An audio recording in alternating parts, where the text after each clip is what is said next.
இப்ப நான் என்ன பண்ண போறேன்? இன்னும் எத்தனை நாளைக்கு உண்மையை சொல்லாம காலம் தள்ள போறேன்?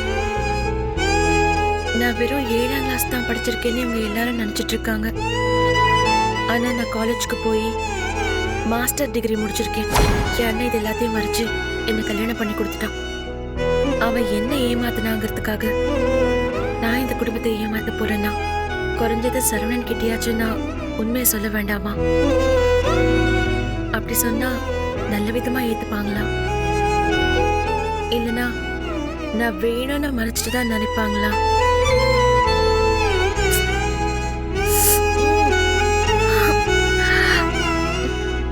அர்ச்சனா கோவிலுக்கு போறேன்னு போய் சொல்லிட்டு சினிமாவுக்கு போனதுக்கே அவளை கை நீட்டி அடிக்கிற அளவுக்கு போனாங்க. அப்படின்னா நான் படிச்சவங்கிற உண்மை தெரிஞ்சா என்ன வேணாலும் பண்ணுவாங்க. நான் இந்த சிச்சுவேஷனை எப்படி ஹேண்டில் பண்ண போறேன்னு தெரியல. என்ன பண்ண போறேன்?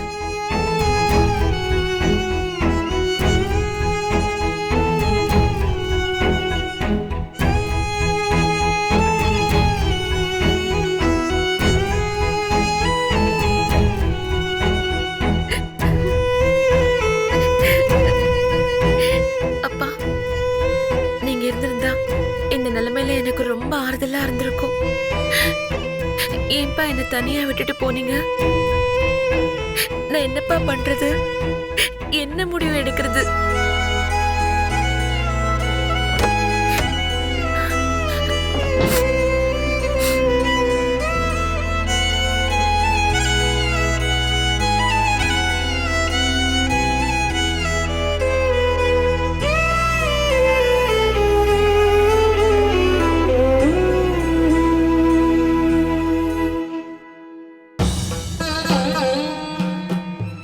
அவளுக்கு என்ன நெஞ்செழுத்தருதா? இன்னும் வராம இருப்பா. இத்தனைக்கும் தேடி போய் சொல்லிட்டு வந்திருக்கேன். அப்படியே வராம இருக்கான்னா என்ன அர்த்தம்? அங்க எல்லாரும் தாலி பிரிச்சு கோக்குற விசேஷத்துக்கு வந்திருக்காங்க. நீங்க வந்தீங்கன்னா கொஞ்சம் நல்லா இருக்கும். எனக்கு என்ன சொல்றதுன்னே தெரியலங்க. இது வரைக்கும் நம்ம 2 பேருக்கு இடையில எந்த பிரச்சனையும் வந்ததில்லை. இப்பவும் பிரச்சனை வந்ததா நான் நினைக்கல. ஆனா என்னமோ ஒண்ணு உங்க மனசை போட்டு அரிக்குது, பாரங்கள் மாதிரி போட்டு அமுக்குது. அந்த பாரம் தாங்க முடியாம தான் நேற்று ராத்திரி நீங்க வெடிச்சிங்கன்னு நினைக்கிறேன். நீங்க எதுவா இருந்தாலும் என்கிட்ட வெளிப்படையா சொல்லுங்க. நான் கண்டிப்பா அதை தீர்த்து வைப்பேன்.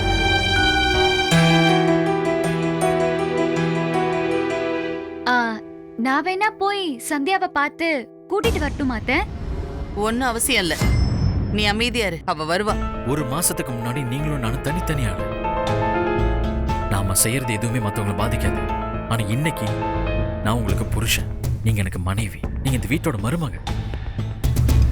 நீங்க எந்த ஒரு விஷயம் செஞ்சாலும் ஒரு முடிவெடுத்தாலும் நல்லதோ கெட்டதோ அது எல்லாரையும் பாதிக்கும். அதனால இப்போதைக்கு முதல்ல இந்த விசேஷத்துக்கு வாங்க. இதை முடிச்சுட்டு நம்ம எங்கேயாவது வெளியே கூட போகணும். போய் உங்க மனசுல என்ன இருக்கோ அது வெளிப்படையா சொல்லுங்க. அதுக்கு பிறகு என்னவா இருந்தாலும் பார்த்துக்கணும். நீங்க இந்த வீட்டோட மருமக, முதல்ல அதை மனசுல ஏத்திக்கோங்க. அந்த உரிமையோட நடந்துக்கோங்க. எங்க அம்மா வயசானவங்க, அவங்கள பார்த்துக்க வேண்டியது உங்களோட பொறுப்பு தான். இந்த மாதிரி சந்தியா எங்கன்னு தேடுற மாதிரி வச்சுக்காம நீங்களும் அங்க வந்து எல்லாத்தையுமே செஞ்சிடுங்க. அப்பதான் எந்த பிரச்சனையும் வராது. நான் பேச பேச அப்படி அமைதியா இருந்தீங்கன்னா அப்புறம் நான் உங்ககிட்ட பேசுறதும் ஒண்ணுதான், இந்த செவத்துக்கிட்ட பேசுறதும் ஒண்ணுதான். இப்பதான் எனக்கு ஒரு விஷயம் தெளிவா புரியுது. உங்களுக்கு என்ன பிடிக்கல இல்ல, இந்த வீட்டுல வாழ பிடிக்கல. உங்களுக்கு இந்த 2ல ஏதோ ஒரு பிரச்சனை தான். நான் போய் இது அம்மா கிட்ட சொல்றேன்.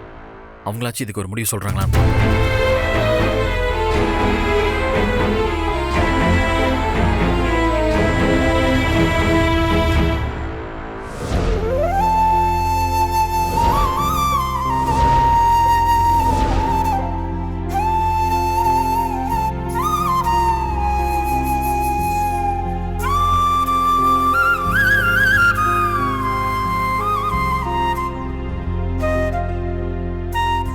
ஏன் சிவகாமி, உன் மருமக உனக்கு அடங்கி நடக்கிறவ, சொன்ன சொல்ல கேக்குறவன்னு நினைச்சேன்.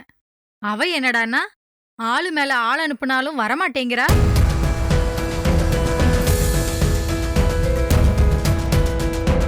வந்து 1 மாசம் கூட ஆகல, அதுக்குள்ள இப்படி மாறிட்டாளா என்ன? இல்லம்மா, அப்படிலாம் ஒண்ணும் இல்ல. ஏதோ உடம்புக்கு முடியலையோ என்னமோ தெரியல. கொஞ்ச நேரம் இருங்க, வந்துருவா. இப்ப வந்துருவா. சும்மா எங்களுக்காக சொல்லாத சிவகாமி, நாங்களும் வந்ததுலேருந்து பார்த்துக்கிட்டு தான் இருக்கோம். உன் மருமகளையும் காணோம், கூப்பிட போன சரவணனையும் காணோம். வந்தானா சட்டுப்புட்டுன்னு முடிச்சிட்டு நாங்க எங்க வேலையை பார்க்க கிளம்புவோம்ல. வந்துருவான்னு சொன்னேன்ல, இப்ப வந்துருவா.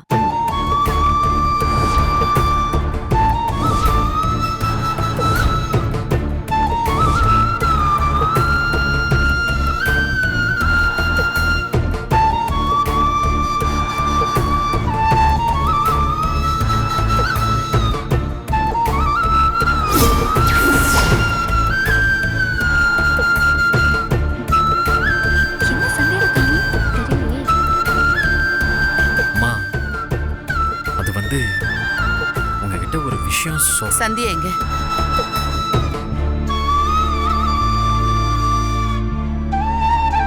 எனக்கு அந்த ஒரு விஷயத்துக்கு மட்டும் பதில் சொல்லு. சந்தியா எங்க? ஏன் அவங்க வரல? இத்தனை பேர் மத்தியில என்ன தலகுனிய வைக்கணும்னு முடிவு பண்ணிட்டாள அவ? அம்மா, அப்படியெல்லாம் இல்லைம்மா. நான் சொல்றத கொஞ்சம் பொறுமையா கேளுங்க. அம்மா, சந்தியா பத்தி ஒரு விஷயம் சொல்லணுமா? என்ன விஷயம்? மா, அது வந்துமா. என்ன விஷயம்? ஆ,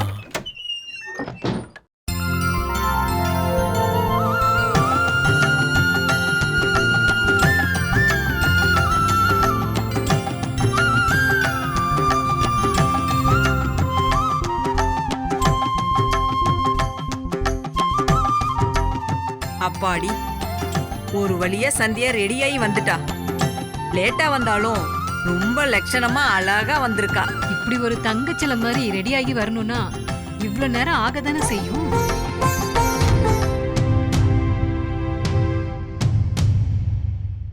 நிஜமாவே இவ வர்றதுக்கு ஏன் இவ்ளோ நேரம் ஆச்சு? முகத்துல ஒரு சிரிப்பே தெரியலையே. இவர் முகமும் பேய் அடிச்ச மாதிரி தான் இருக்கு. நேத்து முதல் ராத்திரி முடிஞ்சு வந்தா முகத்துல எவ்ளோ சந்தோஷம் இருக்கணும், அத கொஞ்சம் கூட காணுமே.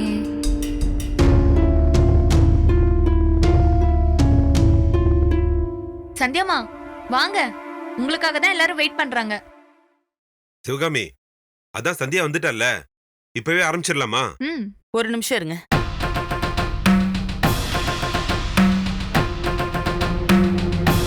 என்னமோ நீ சந்தியாவை பத்தி சொல்ல வந்தியே, என்னது அது?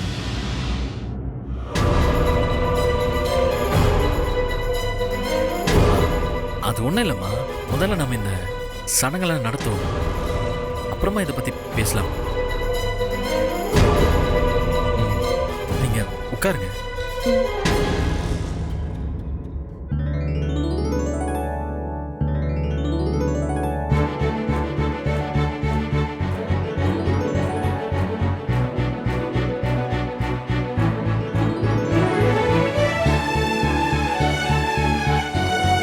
சாமி கும்பிடு.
சரவணா, அம்மா. இது உன் பொண்டாட்டி வாங்க, கழுத்துல சரவணா. போட்டு விடு.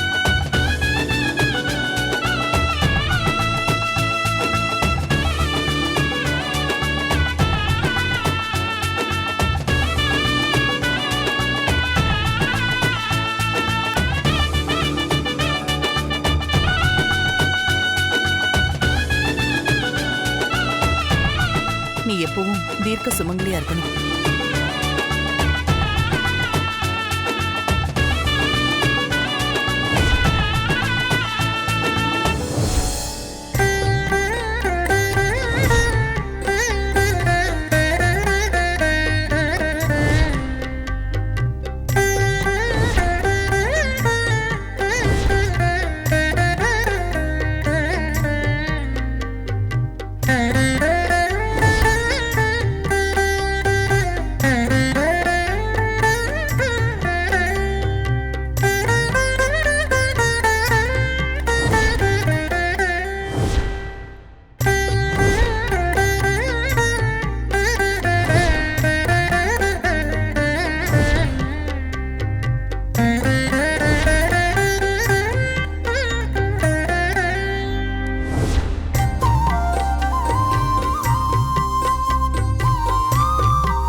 சந்தியா, நீ ஏன் லேட்டா வந்தன்னு நான் கேட்க போறதில்ல. ஏன்னா அது உனக்கே நல்லா தெரிஞ்சிருக்கும். இன்னைக்கு உனக்கு தாலி பிரிச்சு கோத்தாச்சு. இனிமேலும் நீ புது பொண்ணுல. இது நீ வாழ்க்கை முழுக்க இருக்க போற வீடு. இவங்க எல்லாரும் நம்ம சொந்தக்காரங்கிற நினைப்பு உன் மனசுல இந்நேரம் வந்திருக்கணும். இன்னும் வரலனா இனிமேலாச்சும் வரணும், வந்தே ஆகணும். சந்தியா, உன்னை உன் அம்மாவும் அப்பாவும் எப்படி வளர்த்துருக்காங்கன்றது எனக்கு தெரியாது. எங்க அம்மா அப்பா என்னை ரொம்ப நல்லா தான் வளர்த்துருக்காங்க. அதுல உங்களுக்கு ஏதாவது சந்தேகமா?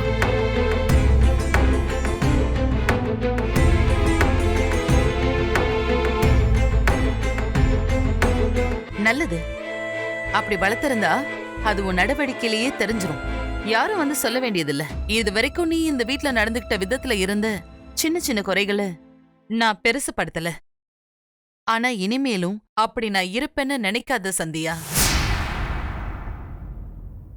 எனக்கு சரினா சரி, தப்புன்னா தப்பு, அவ்வளவுதான். சுத்தி வளைச்செல்லாம் பேசுறதுக்கு எனக்கு தெரியாது. அப்புறம் என்னமோ வீட்ல நல்லபடியா வளர்த்திருக்காங்கன்னு சொன்னியே, தாலி பிரிச்சு கோக்குற சடங்குல புருஷன் கால்ல விழுந்து ஆசீர்வாதம் வாங்கணும்னு உங்க வீட்ல சொல்லி தரலையா?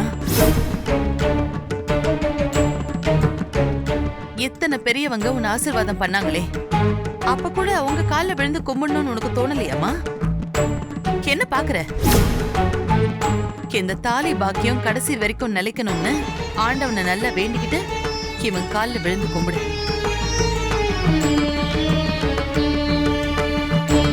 அம்மா, என்னம்மா நீங்க இதெல்லாம் அந்த காலத்துல இருக்கிற சடங்கு. காலை விழுறதெல்லாம் தேவையாமா? அதெல்லாம் வேணாமா, விடுங்க. நீ சும்மா இருக்கியா? சில விஷயங்களை பழசா இருந்தாலும் விட்டுட முடியாது. அதுக்கெல்லாம் ஒரு காரணம் இருக்கு. சந்தியா, நீ இப்போ சரவணன் கால்ல விழப்போறியா இல்லையா?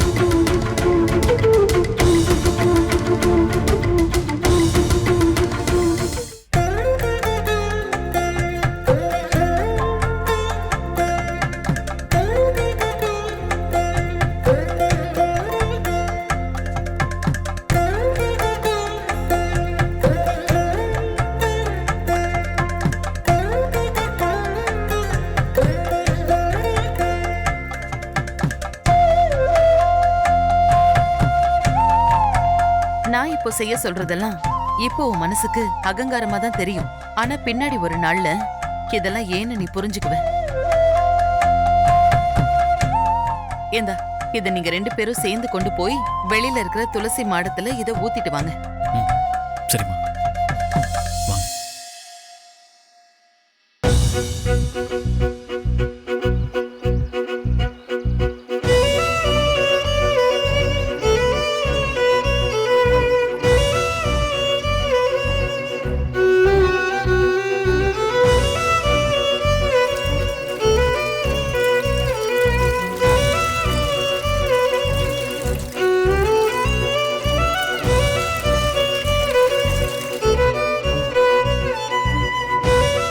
வரவே மாட்டீங்கன்னு நினைச்சேன்.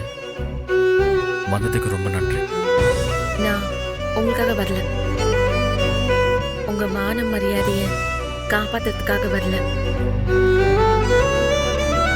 என்னை என் அம்மாவும் அப்பாவும் நல்லா வளர்த்துருக்காங்களா இல்லையான்னு செக் பண்றதுக்கு இங்க ஒரு அக்னி பரீட்சை நடந்துட்டு இருக்கு. அதை நிரூபிக்கிறதுக்கு தான் நான் வந்தேன். ஏன் இவ்வளவு கோவப்படுறாங்க? அப்படி நான் என்ன தப்பு பண்ணேன்? போலாமா?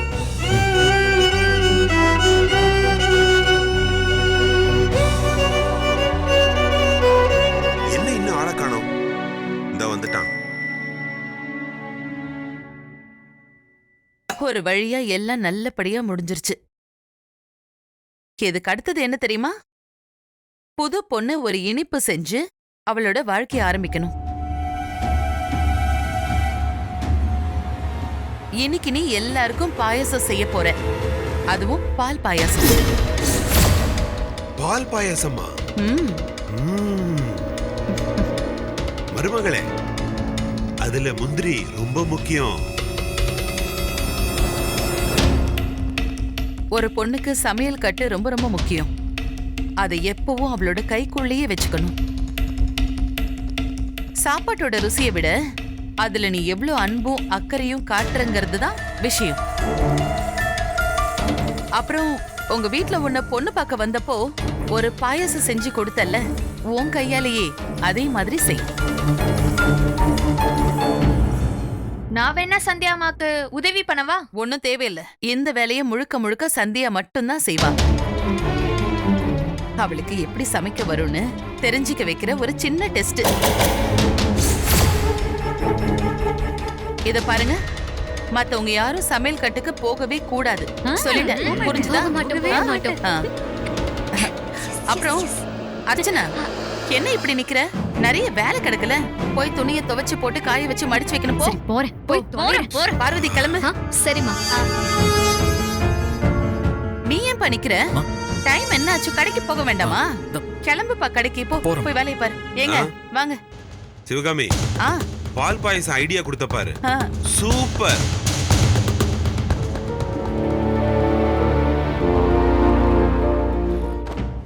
அர்ச்சனா, என்னங்க? உடனே கிளம்பு, வெளியில போகணும். எங்க? வெளியில சோப்பு கம்பெனி வண்டி வந்து நிக்குது. பக்கத்துல சுரண்டையில கம்பெனி வச்சிருக்காங்களாம். 10 சோப்பு வாங்கினா 5 சோப்பு ஃப்ரீயா. வாங்கி வச்சுக்கிட்டா காசு குறையும்ல. அட போங்க. இங்க மொத்தமா எல்லாமே போக போகுதுன்னு நானே கவலையில இருக்கேன். இதுல உங்களுக்கு சோப்பு தான் பிரச்சனையா? ஏன், என்ன ஆச்சு? அத்தை சந்தியாவை பாயாசம் செய்ய சொல்லிருக்காங்க. உன்னை செய்ய சொல்லாத வரைக்கும் வேலை மிச்சம்னு ஜாலியா இருக்க வேண்டியதுதானே? அதெல்லாம் ரைட்டுங்க. ஆனா இன்னைக்கு ஒரு நாள் அவன் நல்லா டேஸ்டா பாயாசம் செஞ்சுட்டான்னு வச்சுக்கோங்க, இனிமே சமையல் கட்டு அவ கைக்கு போயிடும். ஐயோ, அப்புறம் எனக்கு என்ன மதிப்பு இருக்கும்? எல்லாம் கொஞ்ச நாளைக்கு தான். அதுக்கப்புறம் உனக்கு பாதி சந்தியாக்கு பாதின்னு எங்க அம்மாவே வேலையை பிரிச்சு கொடுத்துருவாங்க. கவலையை விடு. என்னடா ரெண்டு பேரும் இங்க நின்னு வெட்டியா பேசிட்டு இருக்கீங்க? அது அர்ச்சனா, அங்க கிடக்குற துணி எல்லாம் துவைக்க சொன்ன, நீ துவைச்சியா? இங்க பாரு, எப்படி போட்டு வச்சிருக்கா. என்னடி வந்தாரா? அதான் பேசிட்டு இருந்தேன், வேற ஒண்ணும் இல்ல. ஷோ. ஏய், அம்மா. உனக்கு என்னடா இங்க வேலை? கடைக்கு போக வேண்டாமா? அவளும் போகல, நீயும் இங்கே நிக்கிறிய என்ன? அது வந்து கல்லாசாவிய மறந்துட்டு போயிட்டேம்மா. அதை எடுக்கிறதுக்காக வந்தேன். நான் எடுத்துட்டு போயிடுறேன். ஐயோ.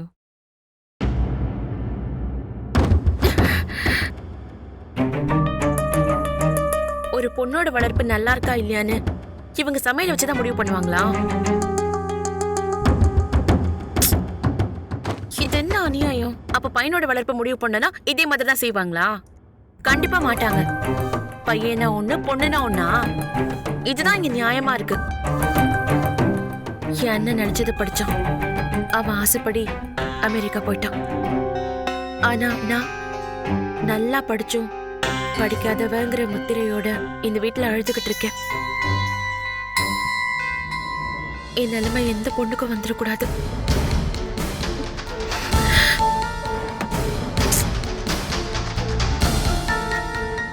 எனக்கு சமையல்லாம் என்ன ஏதுன்னு கூட தெரியாது. அவங்க என்னடா என்னென்னமோ சொல்றாங்க. பாயசம் சாப்பிட்டு பார்த்திருக்கேன். அது ஒரு மாதிரி வெள்ளையா இருக்கும். சேமியா மாதிரி ஏதோ போடுவாங்க. இது தவிர அதை பத்தி எனக்கு ஒண்ணுமே தெரியாது. ஆனா என்ன தனியா பாயசம் பண்ண சொல்றாங்க. இதுல யாரும் உதவிக்கும் வரக்கூடாதான். ஐயோ இப்ப நான் என்ன பண்றது?